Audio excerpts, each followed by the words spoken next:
किंतु परंतु निर्माण होऊ नये अशा प्रकारचं काम आपण केलं पाहिजे। ही चर्चा झाल्यानंतर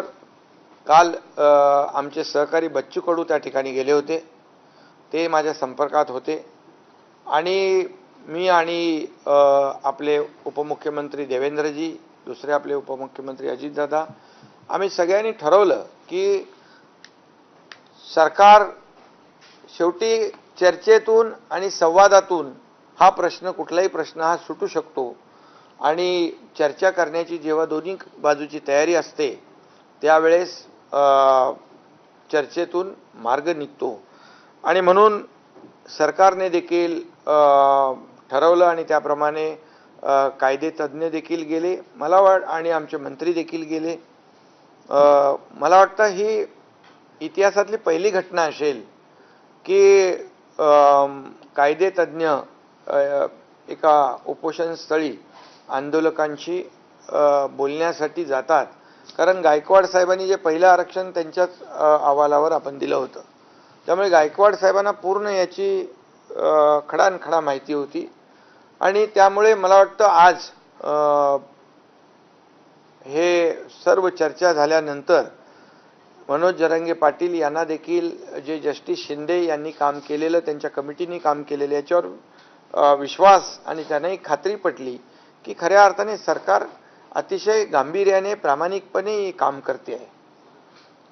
आणि म्हणून त्यांनी जे काय मुद्दे उपस्थित केलेले आहेत त्यामध्ये मनुष्यबळ वाढवणं, ते जस्टिस शिंदे कमिटी अधिक सक्षम करणं, त्यांना प्रत्येक जिल्ह्यामध्ये मनुष्यबळ वाढवून देणं, कुठेही त्यांना जी काही यंत्रणा आहे ही सर्व यंत्रणा जी वाढवून देणं, या बाबतीमध्ये त्यांचा मुद्दा अतिशय रास्त आहे। आणि त्यानुसार ज्या ज्या ठिकाणी राज्यामध्ये ज्या कुणबी नोंदी आहेत या तपासल्या जातील आणि त्यावर त्यांना कुणबी दाखले देण्याचा जो जी.आर. सरकारचा आहे त्याची अंमलबजावणी पूर्णपणे केली जाईल। शेवटी सरकार म्हणून आपण कुठलाही निर्णय असा घाई गडबडीमध्ये घेऊ शकत नाही, त्याला कायदेशीर आव्हान निर्माण होतील, ते कायदेशीर ह्याच्यावर टिकणार नाहीत आणि मग सरकार म्हणून आम्ही कुणाची, मराठा समाजाची किंबहुना इतरही समाजाची कुणाची फसवणूक करू शकत नाही, करणार नाही आणि सरकार वेळ काढूपणा देखील करणार नाही। आज जी मुदत 2 महिन्याची आहे त्यामध्ये जास्तीत जास्त काम करून या मराठा समाजाला न्याय कसा देता येईल आणि त्याचबरोबर इतर जे काही समाज आहेत या इतर समाजाला त्यांच्यावरही अन्याय न करता जे काम आपल्याला करायचं आहे त्यामध्ये सरकार कुठेही कमी पडणार नाही अशा प्रकारचा निर्णय आज आपण घेतलेला आहे। आणि मला वाटतं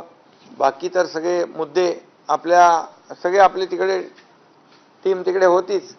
आणि जे काही चर्चा आमचे लोक करत होते आणि मनोज जरांगे पाटील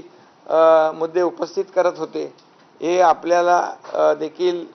सर्व माहीत आहेत। आणि म्हणून या वेळेमध्ये ज्यांच्या नोंदी आहेत त्या नोंदी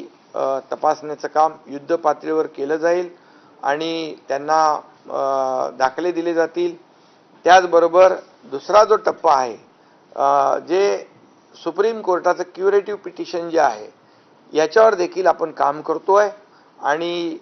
सुदैवाने मागच्या निर्णयामध्ये मागे जेव्हा सुप्रीम कोर्टाने मराठा समाजाला आरक्षण देता येणार नाही असा निर्णय घेतला त्यामध्ये देखील काही ज्या त्रुटी आहेत, काही त्याच्यामध्ये कोर्टाची निरीक्षणं आहेत आणि ती देखील पूर्णपणे आपली जी 3 निवृत्त न्यायाधीशांची कमिटी आहे, जस्टिस भोसले, जस्टिस गायकवाड आणि जस्टिस शिंदे यांची कमिटी जी आहे ती काम करते आहे आणि त्याच्यामधले ते जे काही त्रुट्या आहेत त्या सुप्रीम कोर्टाने आता जो काही एक विंडो ओपन केलेला आहे